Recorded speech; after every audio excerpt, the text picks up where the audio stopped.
Abra comigo no livro de 1 Samuel, capítulo 8, do versículo 4 em diante.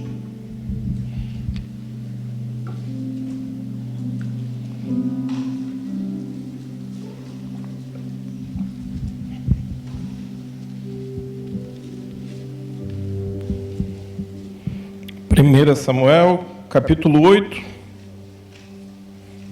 do versículo 4 em diante. A gente vai ler bastante. Amém? Glória a Deus. Por isso todas as autoridades de Israel reuniram-se e foram falar com Samuel em Ramá e disseram-lhe: Tu estás idoso e os teus filhos não andam em teus caminhos. Escolhe agora um rei para que nos lidere à semelhança das outras nações. Quando, porém, disseram: Dai-nos um rei para que nos lidere, isso desagradou a Samuel. Então ele orou ao Senhor, e o Senhor lhe respondeu: Atenda tudo que o povo está pedindo. Não foi a você que rejeitaram, foi a mim que rejeitaram como rei. Assim como fizeram comigo desde o dia em que tirei do Egito até hoje, abandonando-me e prestando culto a outros deuses, também estão fazendo com você. Agora você vai lá no versículo 18. Naquele dia vocês clamarão por causa do rei que vocês mesmo escolheram, e o Senhor não os ouvirá. Todavia o povo recusou-se a ouvir Samuel e disse: Não, queremos ter um rei. Seremos como todas as outras nações. Um rei nos governará e sairá à nossa frente para combater em nossas batalhas. Amém? Curva sua cabeça. Espírito Santo de Deus, nós oramos agora e te pedimos: enche as nossas vidas, ó Pai, da tua presença.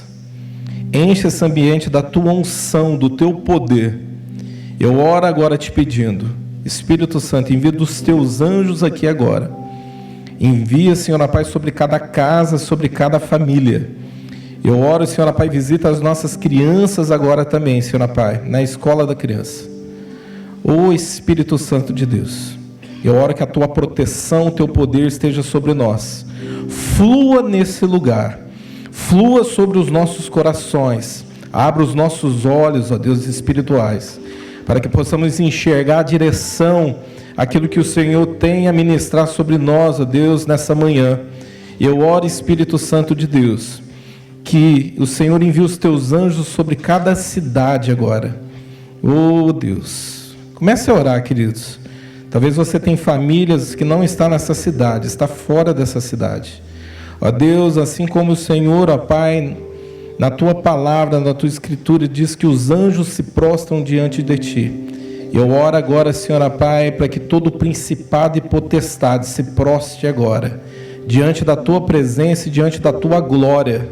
Eu oro a Deus para que a tua autoridade invada cada casa, cada família agora, e abre os olhos espirituais dos teus filhos, em nome de Jesus. Amém, queridos? Queridos, só para vocês entenderem o que está acontecendo aqui, a Bíblia fala assim que os dois filhos de Samuel, Joel e Abias, esses foram escolhidos para poder continuar aquilo que o próprio profeta Samuel já fazia. Se você começar a estudar um pouco sobre o profeta Samuel, você vai ver assim que ele foi um dos maiores profetas de Israel, pelo fato de que desde criança a sua mãe o entregou ele no templo. Então, ela era estéril, ela não tinha como ter filhos, e diante de uma proposta ali, de uma oração que ela fez com Deus, ela sim, engravidou, e ela entregou o seu filho ali para poder ser cuidado por Deus. Eu sempre tento explicar isso para a igreja, que o fato que naquele tempo Eli e os teus dois filhos tanto Eli está cego espiritualmente, a Bíblia fala assim que as visões eram muito raras, né?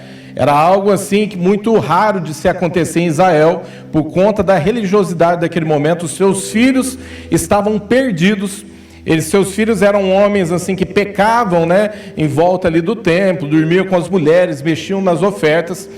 E o fato de a mãe ter essa coragem, né, essa confiança de entregar o seu filho para Eli, e ele nascer ali, ser criado no meio dessa turma toda ali, é o fato de você compreender que quem está cuidando da tua casa e do teu filho é o próprio Deus. Então eu sempre falo que se você quer gerar profetas, entrega os teus filhos na mão de Deus. Porque nós podemos errar como pais, mas os nossos filhos serão cuidados. Deus, ele é perfeito em tudo que faz, e Deus, ele cuida da nossa casa e da nossa família. Amém? Ele foi criado no meio desse povo, né? Vendo tudo isso. E de alguma forma isso não influenciou naquilo que ele era como filho de Deus. E é importante você ter uma identidade como filho de Deus. A Bíblia fala assim, que os seus 2 filhos aqui, os filhos de Samuel, também vão cair no mesmo erro mais para frente. E a Bíblia fala assim que porque eles se tornaram gananciosos, aceitaram o suborno e perverteram a justiça, o povo começou a olhar para eles e viu que eles não eram um modelo do próprio Deus sobre a terra. E eles mesmos chegam até Samuel e mostra isso. Fala, ó, os teus filhos estão fazendo tudo isso, não é como você. E Samuel fica muito entristecido por conta disso, porque o povo ele começa a buscar um outro modelo, e um modelo que não está dentro de Israel, um modelo que está fora de Israel. Repita comigo assim, ó, Israel precisa ser modelo e exemplo de vida para todo mundo. Agora fala assim, ó, eu sou Israel de Deus. Amém? Você não precisa copiar o que está lá fora. Você precisa seguir a tua essência. Você precisa conhecer quem você é em Cristo. Você precisa conhecer dentro de você que existe uma voz. Existe uma voz dentro de você, que ela te guia, que ela te dirige, e é através dessa voz que ele te conduz. Amém? Então você precisa compreender que o Israel de Deus é você. Eu sou Israel de Deus. Amém? Nós, como igreja, temos que ter essa convicção, que o modelo para o mundo tem que ser Israel, e não a gente trazer o que está lá de fora para poder contaminar aquilo que está aqui dentro. Amém? Então, nossa vida precisa ser governada e dirigida por Deus. Romanos 12, do capítulo 1 em diante, vai dizer assim, ó, portanto, irmãos, rogo pela misericórdia de Deus, que se ofereçam em sacrifício vivo, santo e agradável a Deus. Esse é o culto racional de vocês. Qual que é o culto racional? É você compreender que todos os dias a tua vida tem que ser como um sacrifício vivo. Você é a oferta viva. Amém? Precisa doer certas coisas que você pratica. Então tem coisas que entristecem o Espírito Santo que precisa doer em você. Para gerar arrependimento, você precisa compreender que isso não faz bem com no meu relacionamento com Deus, e eu preciso morrer para algumas práticas. Para o sacrifício poder ser aceito diante de Deus, o sacrifício tem que estar morto. Nós, como igreja, temos que morrer para muitas coisas. Amém? Todos os dias, esse culto racional é esse. Você apresentar os seus corpos como sacrifício vivo, todos os dias, e dizer para Deus, Deus, o que precisa morrer dentro de mim? Olhar para você e falar assim, Senhor, eu estou percebendo aqui que o velho homem, a velha criatura está querendo voltar. Você sabe como você era, longe dos caminhos de Deus, longe da presença de Deus. Você sabe quem você era, e eu sei como eu era. E eu não quero voltar para lá, eu não quero ressuscitar esse velho Alexandre, essa velha criatura. Então todos os dias eu preciso lutar contra isso. E você, como igreja, precisa lutar contra isso. Então fala assim para a pessoa que está do teu lado, o seu corpo precisa ser apresentado como sacrifício vivo todos os dias. Tiago 4, do 4 em diante, começa falando assim, e eu acho interessante isso aqui, adúlteros, vocês não sabem que a amizade com o mundo é inimizade contra Deus? É uma palavra muito forte, né? Ele fala assim, quem quer ser amigo do mundo se faz inimigo de Deus. Ou vocês acham que é sem razão que as Escrituras diz que o Espírito que Ele fez habitar em nós tem fortes ciúmes. O Espírito Santo tem ciúmes de nós. Ele não quer te perder. Ele não quer compartilhar o relacionamento que Ele tem com você, com o mundo. Eu acho forte a palavra quando ele começa dizendo, ele fala assim, adúlteros, O pastor começou a falar aqui na ceia a respeito da área conjugal. Eu estava brincando com o Daniel, mostrei para ele a palavra aqui. Eu falei assim, ó, Daniel, ele está pregando tudo, manda ele parar lá. Por quê? Quando fala sobre ser adúlteros, olha que interessante, adjetivo que viola a fidelidade conjugal. É você violando essa fidelidade de um com o outro. Por quê? Porque você se torna uma só carne.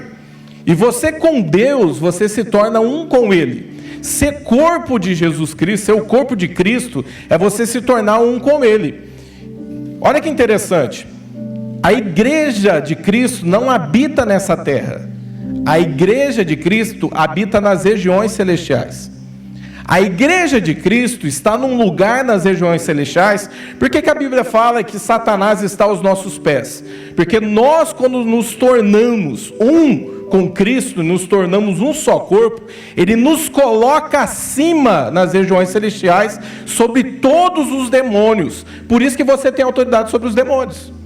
Por isso que você, como igreja de Cristo, tem autoridade para romper, para vencer em todas as áreas da sua vida, porque tudo aquilo que batalha contra a sua casa, contra a família e age neste mundo, você tem autoridade. Por quê? Porque a igreja de Cristo, ela está nas regiões celestiais. Amém?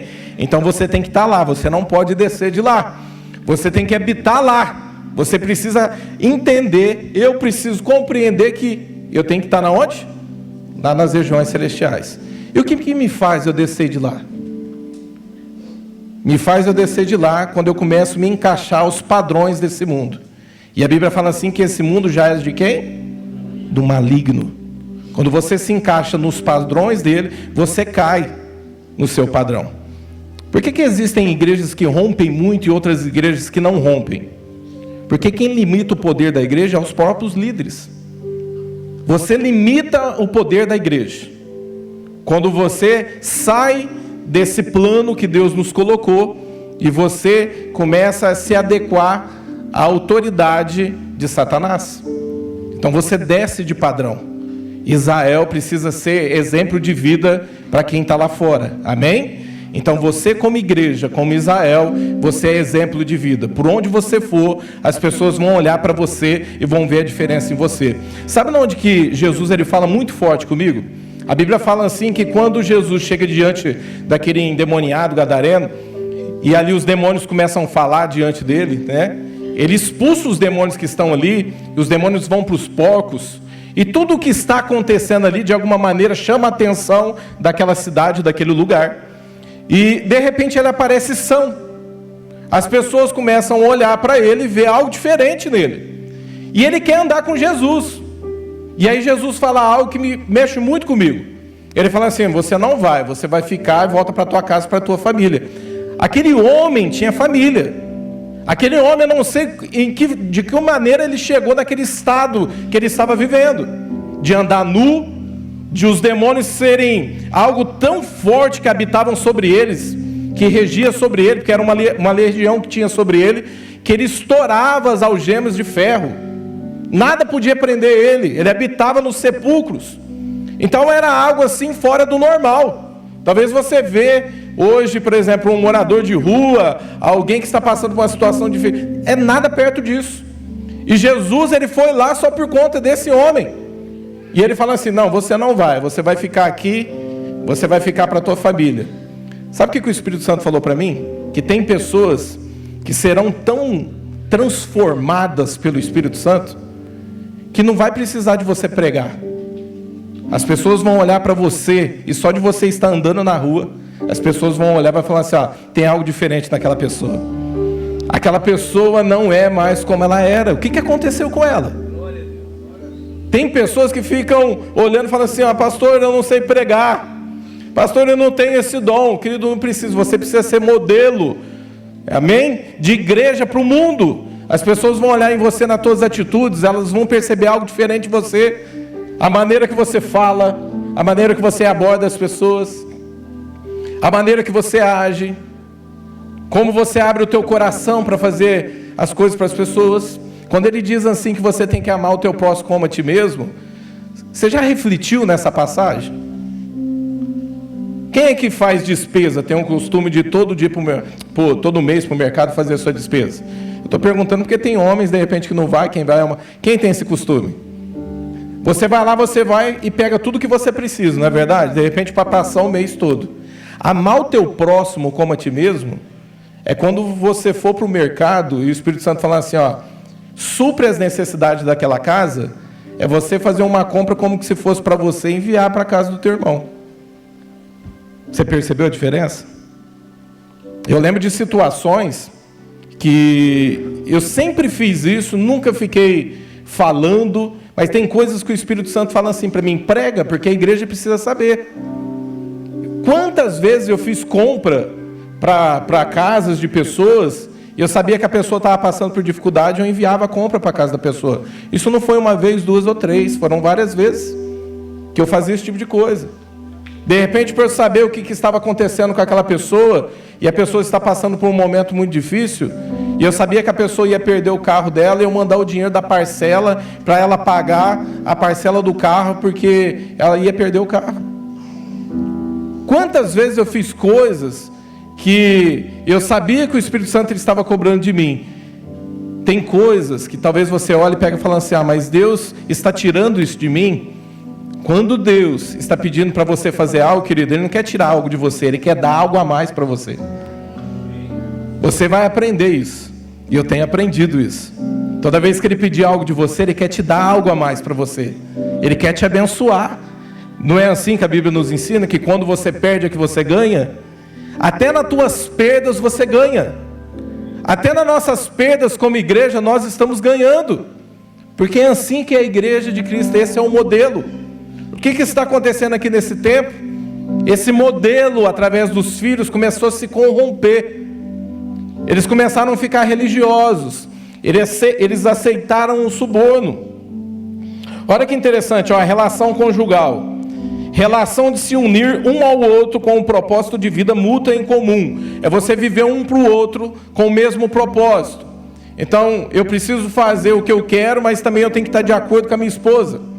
Sabe, é aquela maneira de você, toda vez que você vai comprar, por exemplo, uma cama, é você sentar com a tua esposa, levar ela lá, essa cama não é muito macia para você, ou de repente não é muito dura para você, vai ser bom para você e vai ser bom para mim. Esse é um modelo de relação conjugal.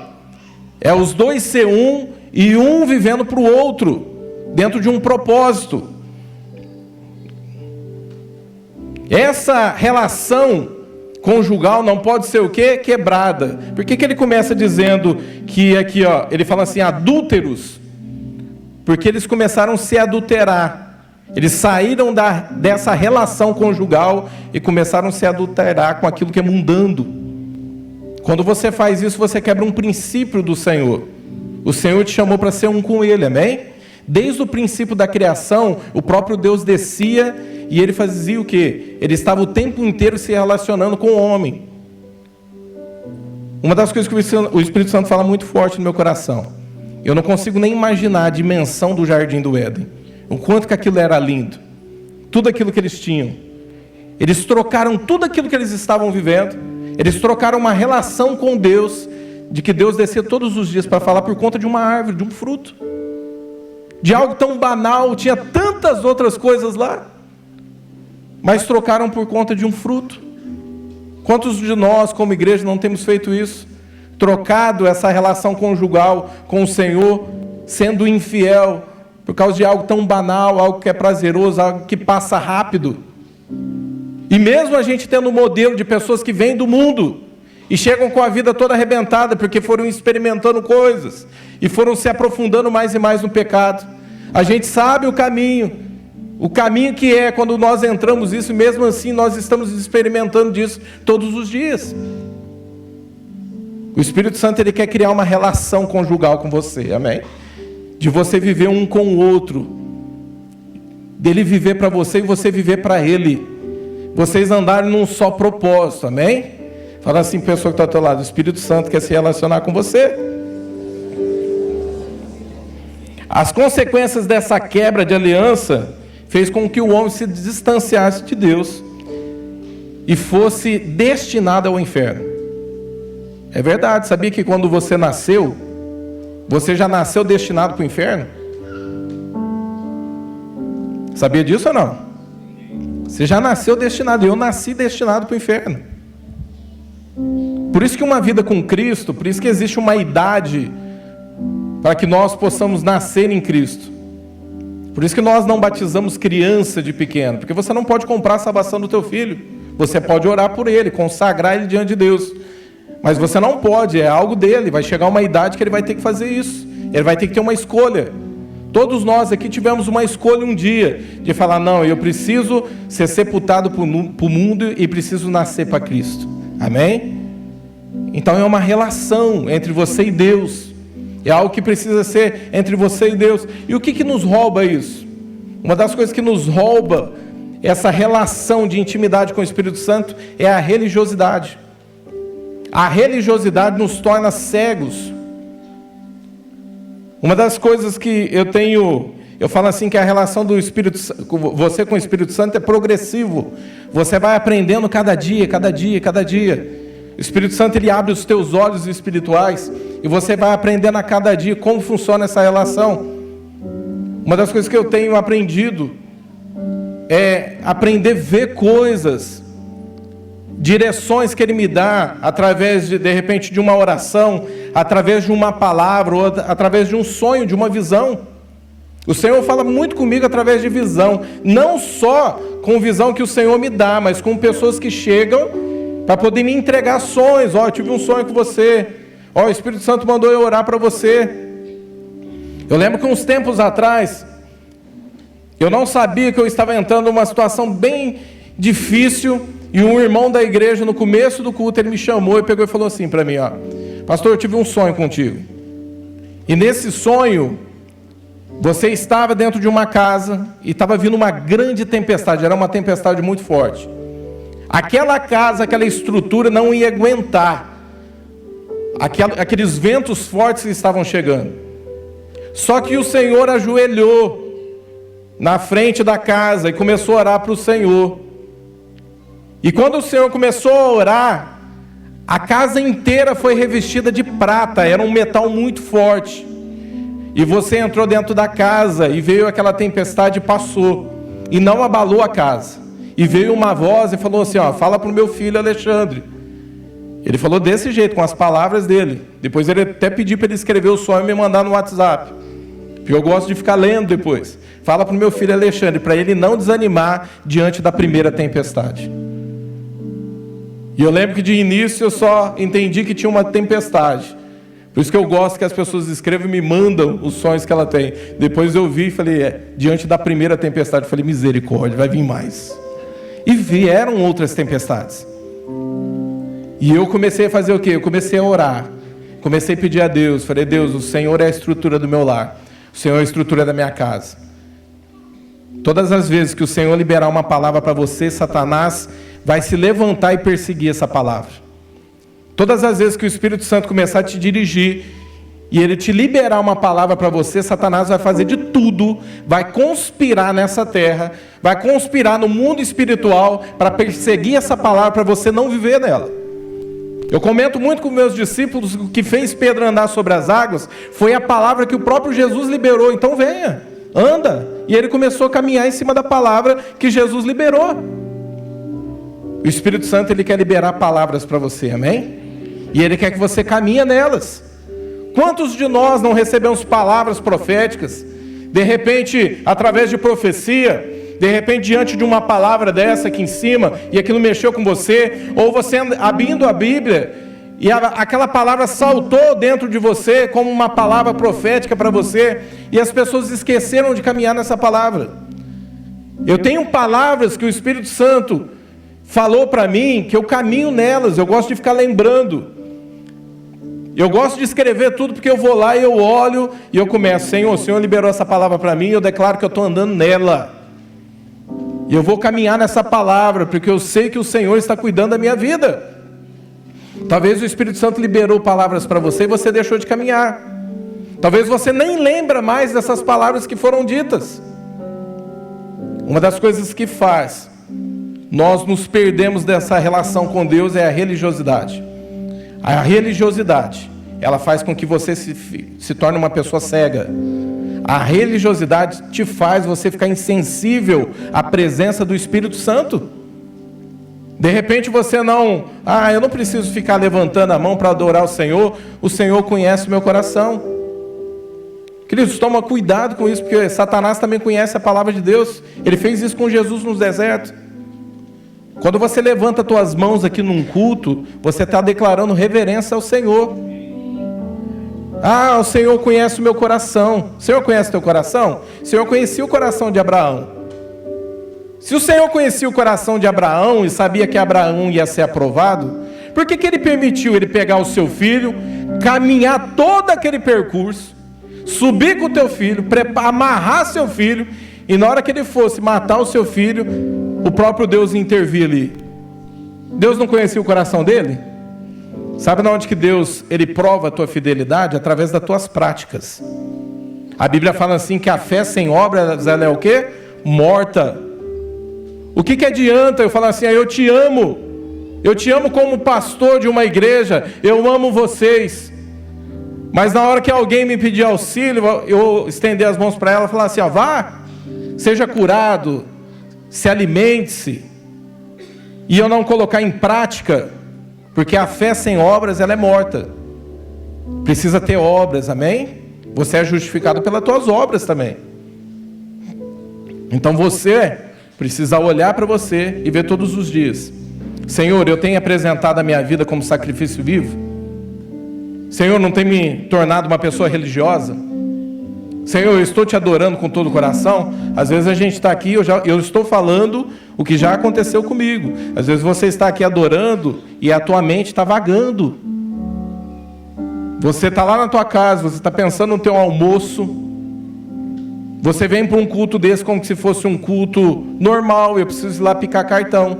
Ou você veio para um culto desse para receber de Deus. Sabia que o milagre que você precisa pode estar num culto desse aqui, o Senhor preparou para você hoje? E você vê com a expectativa de receber, fala, não, Senhor, hoje eu saio daqui com o meu milagre. E se não for hoje, Senhor, no próximo culto eu estou pronto para receber. Porque nós precisamos chegar com expectativa diante do Senhor, todos os dias, diante dEle, abrir o seu coração, e isso precisa gritar dentro de nós. A voz do Espírito Santo precisa gritar, precisa criar um efeito em você. Amém? Romanos 6:23, pois o salário do pecado é a morte, mas o dom gratuito de Deus é a vida eterna. O que Jesus ele fez? Ele vem e ele muda esse percurso. Você foi destinado ao inferno, mas através de Jesus Cristo. Amém? Glória a Deus por isso. Ele mudou esse percurso da perdição. Ele fez igreja com Ele. Você foi enxertado, colocado com força na videira verdadeira que é Cristo, amém? E é através dessa videira é que você sobrevive. Nós passamos aqui um momento de ceia. Todas as vezes que eu estou ali ceando, eu pego aquele pão com convicção. Eu pego e falo assim, Senhor, eu faço parte do Teu corpo. Senhor, eu não habito aqui. E eu não sou natural. Eu vivo algo sobrenatural. Eu começo a olhar todas as vezes que eu vou cear, eu olho para aquele pedaço de pão. Eu falo assim, Senhor, eu faço parte do Teu corpo. Eu estou no Senhor e o Senhor que me protege. Eu estou no Senhor e é o Senhor que me dá vida. Eu pego o vinho e falo, Senhor, o Senhor me comprou através do Teu sangue. E é através do Teu sangue que o Senhor nos purifica a todo momento. Esse é o motivo que nós não sermos consumidos. É o sangue de Jesus que está te purificando a todo momento.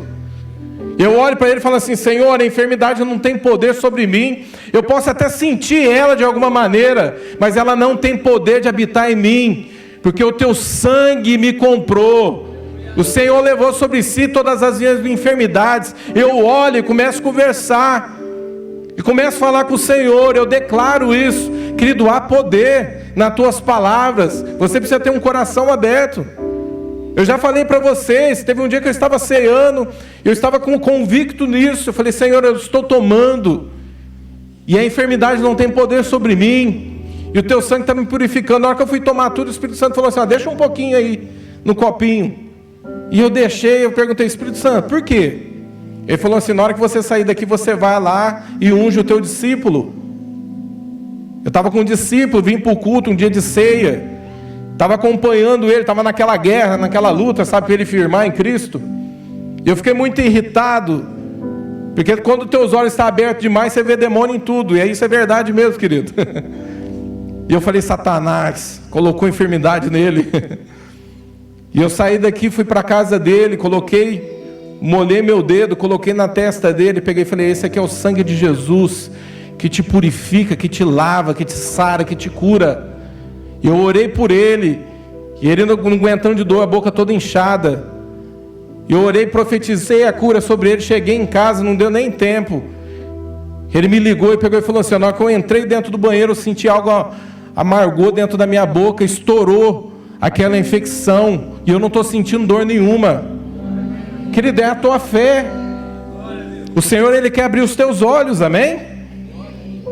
O homem carnal sempre está voltado a servir aquilo que está vendo, mas o espiritual por aquilo que ele está sentindo, amém? Você precisa ser dirigido pelo Espírito Santo, ser dirigido pelo Espírito Santo, ser guiado por Ele, porque a Bíblia nos ensina que aquele que é filho é os que são guiados. É aquilo que o Jefferson falou: você pode estar nele, você pode ser aquele que de repente você só está vendo, contemplando tudo, participando de tudo, mas você não está nele. E estar nele, querido, é ser guiado pelo Espírito dele todos os dias, em cada atitude. Ele quer ter o controle geral de tudo, ele quer estar no controle de todas as coisas. Eu preciso ser dirigido pelo Espírito Santo, e você também precisa, amém? Para nós sermos filhos, você precisa aprender a ser dirigido pelo Espírito Santo, amém? A voz do Espírito Santo, ela é inconfundível. E quando você aprende isso, não tem como você viver sendo dependente dele. Deus quer que você aprenda a ser conduzido, ser dependente dele, amém? Em tudo aquilo que você fizer, em cada coisa. Em Hebreus 11:8, vai falar assim que Abraão não sabia onde ele estava indo, mas ele sabia quem estava com ele. Ele não sabia, o Senhor falou para ele sair, e ele saiu pela fé, ele saiu convicto. Ele falou: se o Senhor falou comigo, e Ele me deu uma direção, eu não sei para onde eu estou indo, mas eu sei que Ele está comigo. Tem situações na tua vida que de repente você não vai estar enxergando, você não vai estar vendo, mas você entende que Ele está contigo. Você sabe que Ele está contigo em todas as situações da tua vida. Senhor, estou passando um deserto, mas o Senhor está comigo no deserto. Senhor, estou passando uma tempestade, mas o Senhor está comigo na tempestade. Querida, a palavra nos ensina isso. Jesus estava no deserto, o Pai estava com Ele. Os discípulos estavam numa tempestade, Jesus estava com eles. E quando não estava, Ele veio andando sobre as águas, mas Ele veio de encontro aos seus filhos. E dependendo da situação que você está passando, Jesus, Ele está contigo, Ele não te abandona, amém? Ele não te abandona. Esses dias eu estava conversando com um irmão, e ele falou assim: pastor, eu não aguento mais, a minha vida é um ciclo, eu entrei nesse ciclo novamente, eu não consigo nem chamar o Espírito Santo para poder estar comigo por conta desses erros. Eu falei: não faça isso. Eu falei assim, não diminua o sacrifício de Cristo, não menospreze o que Jesus fez na cruz. Jesus já sabia quem você era quando Ele te chamou. Jesus conhecia os teus defeitos, Jesus sabia das tuas falhas, Ele conhece o nosso coração. Davi também errou, mas isso não mudou o propósito na vida dele, porque Deus conhecia o coração dele. Isso não mudou a agenda de Deus de se cumprir sobre a vida de Davi. Houve pecados, houve consequências sim, mas não mudou. O que faz diferença é o teu coração. É você estar voltado, você rasgar o seu coração diante de Deus e falar: Deus, me ajuda a sair desse ciclo, me dê instrução, me mostra o que fazer, mas não me deixa me perder, Senhor. É você ter essa convicção de quando você começar a ficar cego demais. Eu entrei em áreas, em tempos da minha vida, onde você acha que você não precisa ficar fazendo tudo. Ah, por que ficar me expressando desse jeito? Ah, por que ficar adorando desse jeito? Ah, para que ficar chorando na frente dos outros? Eu choro dentro do meu quarto, mas nunca tinha esse choro dentro do quarto. Ah, de repente o quebrantamento desce sobre a igreja, a pessoa fica segurando para não chorar. Ah, eu tenho vergonha, as pessoas vão ficar me vendo. Querido, abra teu coração. De repente você está ficando cego e não está percebendo. A religiosidade, ela faz isso conosco, ela nos mata aos poucos. Chega um momento que você fica insensível. Quando o Espírito Santo me mostrou que eu tinha que orar sobre, ministrar essa palavra sobre religiosidade, e eu comecei a orar, falar: Senhor, me dê direção, me dê capacitação, para que eu não somente venha falar, mas que a tua igreja compreenda aquilo que o Senhor está falando comigo. E o Senhor sempre fala comigo de formas para mostrar que Ele está no controle. Antes de começar o culto, uma irmã chegou em mim e falou: eu tive um sonho de um demônio muito forte dentro da cidade. Ele não tinha boca, ele não tinha olhos, o corpo dele era todo de ferro. Na hora o Espírito Santo falou assim: ó, é o espírito de religiosidade que precisa cair por terra. Ela falou: havia vários caixões na cidade, por isso que eu orei por você no começo, pela tua casa, pela tua família, porque a religiosidade te deixa insensível. Você não precisa ter uma regra para servir Deus, não. Você precisa ser fiel com Ele, você precisa andar nele, você não precisa falar bonito, você precisa ter um coração voltado ao Senhor.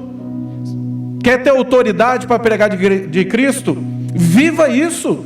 Viva o que Jesus te orienta a você falar. Comece a viver, comece a colocar em prática na tua vida. Teve um tempo que, quando eu vim de um seminário no final do ano passado, o Espírito Santo falou dessa forma para mim: eu quero levantar torres de oração dentro da cidade. Vai lá e volte e começa a pregar de oração. Eu coloquei a minha vida no eixo, comecei a acordar todas as madrugadas e orar, e não mostrava para ninguém. Aí o Espírito Santo falou desse jeito para mim: como é que você quer avivamento se você esconde os sinais? É para você pregar sobre isso. Sabe o que eu comecei a fazer? O Espírito Santo falava assim: na hora que você for orar, joga lá no grupo da tua célula que você está orando. De repente os irmãos da minha célula começaram assim: pastor, você está orando de madrugada? Eu falei: estou. Tem algum grupo, alguma coisa? Eu falei: eu não tinha pensado em grupo não, mas vou criar agora. Coloca eu nesse grupo aí que eu quero começar a entrar para orar de madrugada. Hoje deve ter uns 45 irmãos que estão orando toda madrugada. Todos os dias tem 15, 16, 17 pessoas orando de madrugada. Querida, é Deus fazendo algo. A gente não está provocando um avivamento. Se isso está acontecendo, é porque o avivamento já chegou. Porque o avivamento, ele produz uma vida de oração. Você já está vivendo esse avivamento, e ele começa dentro da tua casa, ele começa com você. Esse espírito de religiosidade, ele vai cair por terra em nome de Jesus. Sabe uma das coisas que tem me impressionado, eu tenho visto? O quanto que a igreja cresceu na pandemia. Esses dias eu estava falando para o Jeff, falei: fazia tempo que eu não via no culto da noite, eu vim ministrar aqui, eu perguntei antes de começar a pregação, falei: quantas pessoas aqui se converteram há menos de um ano? E eu fiquei impressionado de tanto de pessoas que levantou a mão. Querido, a igreja cresceu na pandemia. Isso é obra de Deus, porque quem dá o crescimento da obra é o Senhor. É graça de Deus sobre a nossa vida, é avivamento acontecendo. O Espírito Santo falou um dia comigo, eu orando de madrugada pelo templo. Nós estamos num processo, lutando pelo templo aqui. Não só nós, mas todos os que estão aqui, as entidades que estão aqui nessa linha. E eu orando, eu falei assim: o Senhor deu e nós tomamos posse. O Senhor está no controle de tudo. Mas em tudo seja feita a tua vontade. Estava lembrando daquela oração de Jesus, quando ele fala assim: ó, Senhor, se for possível, afasta esse cálice de mim. Mas em tudo isso seja feita a tua vontade. Aí o Espírito Santo falou assim para mim: e se a minha vontade for tirar vocês do templo? E eu vou te falar que quando ele falou isso para mim, foi um choque. Você olha e você fala assim: nossa, a estrutura que a gente tem, glória a Deus. O som que a gente tem, glória a Deus. As luzinhas, eu gosto de luzinha. Glória a Deus. Mas o Espírito Santo perguntou desse jeito para mim: e se o que eu tenho para vocês é de tirar vocês de dentro do templo? Aí eu perguntei para o Espírito Santo, nós estamos prontos para isso? Aí o Espírito Santo me mostrou que quando as igrejas estavam todas fechadas, ninguém podia sair nem na rua, por conta da pandemia, nós estávamos vindo aqui, e a gente sentava na mesa ali no fundo. Nós não deixamos de vir um dia para cá, quando falaram que não era nem para sair de casa. A gente veio para a igreja orar, e a gente sentado na mesa, organizando o evangelismo. Eu lembro que teve um dia que eu cheguei, o Espírito Santo gritando dentro de mim, e eu falei para os irmãos: por isso que você tem que estar com a tua vida de oração em dia. Quando você fala, Espírito toca em Espírito. Você é um corpo. Eu virei para os irmãos e falei: vamos fazer um evangelismo? Vamos na frente do hospital para a gente orar? Eles olhou e pegou e falou assim: vamos sim. E a gente saiu e foi para frente dos hospitais. O Daniel lá com o louvor, né, Daniel? E a gente na frente dos hospitais, com os irmãos tudo da igreja na rua, levantando as mãos e abençoando as pessoas que estavam dentro do hospital. Depois chegava as mensagens no Facebook, no WhatsApp, de gente que estava lá dentro, falando assim: ó, obrigado, pastor, pelo que vocês fizeram, porque aquilo trouxe dentro de mim um conforto de saber que Deus estava cuidando de mim. Porque o espírito de opressão, de medo, estava agindo. Até quem não pegou o vírus ficou doente espiritualmente. Aí o Espírito Santo me mostrou. Nós fazemos o drive-in, ideia do pastor: vamos fazer um drive-in? Falei: vamos. A gente fez primeiro aqui, encheu esse lugar de carro. Nossa, deu muito certo, pastor. Vamos fazer algo maior? Vamos. A gente fez dentro do estádio, e encheu de carro, os irmãos tudo dentro do carro, adorando o Senhor. Querido, isso é ser igreja. E se o propósito de Deus for te tirar de dentro do templo, você está pronto? Se for para crescimento do reino dele, você está pronto para viver isso? Você é igreja mesmo? Você precisa de templo para viver o avivamento? Para analisar. Jesus, ele quer abrir os nossos olhos espirituais, amém? Ele quer que você passe a ver coisas mais profundas, além de coisas que o homem não pode compreender, porque o homem carnal não compreende as coisas do Espírito, mas o homem espiritual, ele entende. Mesmo ele não vendo, ele está sentindo. Ele sabe que o Senhor está com ele. Isaías 29:18 diz assim: naquele dia os surdos ouvirão as palavras do livro, e não mais em trevas e escuridão, os olhos do cego tornarão a ver. Queridos, João 9, do versículo 1 em diante, eu quero encerrar falando sobre isso. Ao passar, Jesus viu um cego de nascença. Seus discípulos lhe perguntaram: mestre, quem pecou, este homem ou seus pais, para que ele nascesse cego? Disse Jesus: nem ele nem os seus pais pecaram, mas isso aconteceu para que a obra de Deus se manifestasse na vida dele. Enquanto é dia, precisamos realizar a obra daquele que me enviou. A noite se aproxima, quando ninguém pode trabalhar. Enquanto eu estou no mundo, eu sou a luz do mundo. Tendo dito isso, cuspiu no chão, misturou terra com saliva e aplicou nos olhos do homem. Então lhe disse: vá lavar-se no tanque de Siloé, que significa enviado. O homem foi, lavou e voltou vendo. Querido, para que Deus abre os teus olhos? Para Ele te enviar, amém? Na onde que Ele lavou os seus olhos? No tanque de Siloé. O significado é o quê? O enviado. Deus abre os teus olhos para que você possa ser enviado por Ele, amém? Quando Jesus, Ele abre os teus olhos, Satanás conspira contra a tua vida. Isso lá em João 8, diz assim, ó: seus vizinhos e os que anteriormente tinham visto mendigando perguntaram: não é este o mesmo homem que costumava ficar sentado mendigando? Alguns afirmaram que era ele. Outros diziam: não, apenas se parece com ele. Mas ele próprio insistia: sou eu mesmo. As pessoas vão olhar para você, não vai nem acreditar naquilo que o Senhor está fazendo. Vai falar: mas não era aquela pessoa que era daquela forma? Tinha a mente tão fechada. O que aconteceu com ele? O Senhor vai te ativar, amém? Espiritualmente. Profeticamente, o Senhor vai abrir os teus olhos. As pessoas vão olhar para você e vão duvidar, porque Satanás, ele faz isso. Eles vão colocar pessoas ao teu redor para começar a duvidar daquilo que Ele está te mostrando. Mas você precisa compreender quem você é. Eu sei quem eu sou, você sabe quem você é, amém? Nós somos igreja de Cristo, e Ele está no controle de todas as coisas, Ele não perdeu o controle de nada. As pessoas vão conspirar. Lá no 16 diz assim, alguns dos fariseus disseram, esse homem não é Deus, pois não guarda o sábado. Mas outros perguntaram, como pode um pecador fazer tais sinais milagrosos? E houve divisão entre eles. Quando seus olhos forem abertos, Satanás vai conspirar até contra a tua família.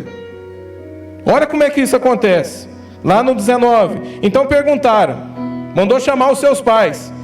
Este não é o seu filho, ao qual vocês dizem que nasceu cego? Como ele pode ver agora? Responderam os pais, sabemos que ele é nosso filho e que nasceu cego, mas não sabemos como ele pode ver agora. Ou quem abriu os teus olhos? Perguntem a ele. Idade ele tem, falará para si mesmo. Seus pais disseram isso porque tinha medo dos judeus, pois esses haviam decidido que, se alguém confessasse que Jesus era o Cristo, seria expulso da sinagoga. Querido, até a tua família vai ser perseguida, por conta daquilo que Deus vai fazer em você, por conta daquilo que Deus já está fazendo em você, por conta daquilo que você está vivendo. A tua família também vai ser perseguida. Mas saiba de uma coisa, Deus está contigo, amém? A presença de Deus está sobre você, Ele te conduz. Lá no 33, para a gente encerrar, se esse homem não fosse de Deus, não poderia fazer coisa alguma. Diante disso eles responderam, você nasceu cheio de pecado, como tem ousadia de nos ensinar? E os expulsaram. Jesus ouviu que o haviam expulsado e foi encontrá-lo, e disse, você crê no Filho do Homem? Perguntou o homem. Quem é ele, Senhor, para que eu creia nele? Disse Jesus, você já o tem visto, é aquele que está falando com você. Então o homem lhe disse, Senhor, eu creio, e o adorou. Amém? Deus vai abrir os teus olhos para que você possa adorar quem Ele realmente é. Deus vai derramar espírito de ousadia sobre você, amém? As pessoas vão tentar te intimidar, você vai ser perseguido, você vai ser julgado, você vai ser coagido, mas existe um espírito de ousadia sobre você, que não vai deixar você cair nem retroceder, porque Deus, Ele é contigo em todas as coisas. Eu queria que você ficasse de pé.